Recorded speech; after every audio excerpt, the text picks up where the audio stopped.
hati dan pikiran kita, yuk kita ambil sikap saat teduh. Saat teduh dimulai.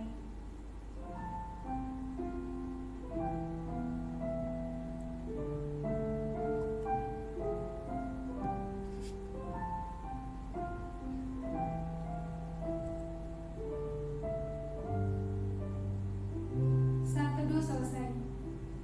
Kakak mau ajak adik-adik untuk memuji Tuhan. Kita mau angkat pujian Yesus kupanggil.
Sambil peraga ya adik-adik.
Tuhan Yesus, terima kasih hari ini kami boleh datang beribadah kepada Tuhan. Terima kasih Tuhan, kiranya kami boleh mendengarkan dengan baik firman Tuhan.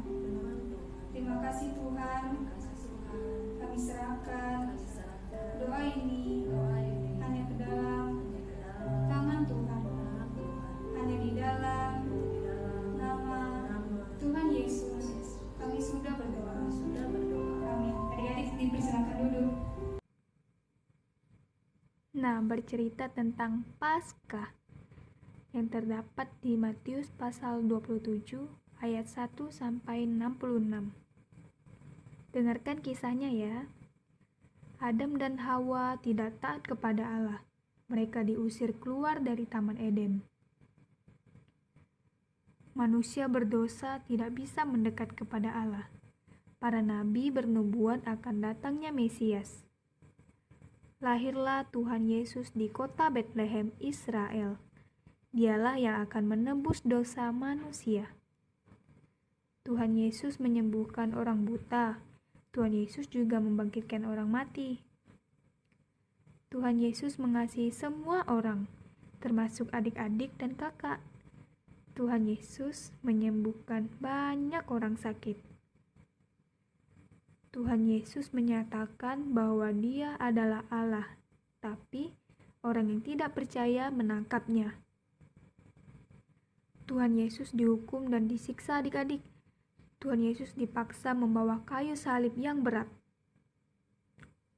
Setelah itu, kepalanya diberi mahkota duri, tangan dan kaki dipaku, lambungnya ditusuk, pasti sangat menyakitkan. Tapi Tuhan Yesus rela disalibkan agar kita bisa masuk ke surga. Akhirnya pada jam 3 sore Tuhan Yesus telah mati. Kemudian mayat Tuhan Yesus dikuburkan. Teman dan keluarganya sangat sedih. Tiba-tiba di hari yang ketiga, Tuhan Yesus bangkit adik-adik. Tuhan Yesus hidup kembali. Semua murid-muridnya berkumpul dan melihat Tuhan Yesus naik kembali ke surga. Nah, hari ini kita semua menanti kedatangannya untuk menjemput kita yang taat perintahnya. Untuk itu, adik-adik harus selalu setia menanti kedatangan Tuhan Yesus yang kedua kalinya. Ayat hafalannya terdapat di Yohanes pasal 3 ayat 16. Nah, ayat ini sudah tidak asing lagi adik-adik, yang berbunyi, karena begitu besar kasih Allah akan dunia ini, sehingga Ia telah mengaruniakan anaknya yang tunggal, supaya setiap orang yang percaya kepadanya tidak binasa, melainkan beroleh hidup yang kekal. Jangan lupa dicatat ya adik-adik. Nah, jadi cerita yang tadi yang sudah kita dengarkan mengajarkan untuk setiap kita, kakak dan adik-adik, untuk taat kepada Tuhan, karena Tuhan Yesus sudah datang dan lahir ke dalam dunia, menebus setiap dosa kita, mati di kayu salib, bangkit dan naik ke surga. Nah, itu semua hanya untuk kita semua adik-adik, untuk menebus setiap dosa kita. Nah, untuk itu adik-adik harus taat dan setia kepada Tuhan, karena misalnya adik-adik selalu bersandar kepada Tuhan, karena Tuhan Yesus pasti akan mampu untuk membantu setiap adik-adik. Jadi jangan takut lagi misalnya adik-adik mengalami masalah, problem atau yang adik-adik alami pada saat ini, percaya Tuhan Yesus pasti akan menolong adik-adik. Nah, untuk itu mari kita berdoa. Tuhan Yesus, terima kasih Tuhan, pada hari ini kami sudah mendengarkan firman-Mu, memuji dan memuliakan nama-Mu. Berkati ya Tuhan, kiranya firman-Mu boleh kami terapkan dalam kehidupan kami, maupun yang kakak yang bercerita dan adik-adik di rumah boleh melakukannya ya Tuhan. Terima kasih Tuhan, kami serahkan hidup kami, hidup adik-adik juga ya Tuhan, kiranya mereka boleh semakin setia kepada Engkau. Berkati keluarga mereka ya Tuhan, kiranya Engkau yang akan mencukupkan segala keperluan mereka ya Tuhan. Kiranya iman mereka boleh semakin bertumbuh walaupun mereka masih kecil ya Tuhan. Terima kasih Tuhan, kami serahkan doa ini hanya ke dalam tangan-Mu, Engkau yang memimpin dan menyertai. Hanya di dalam nama Tuhan Yesus kami mengucap syukur dan berdoa. Amin. Dah, sampai jumpa adik-adik.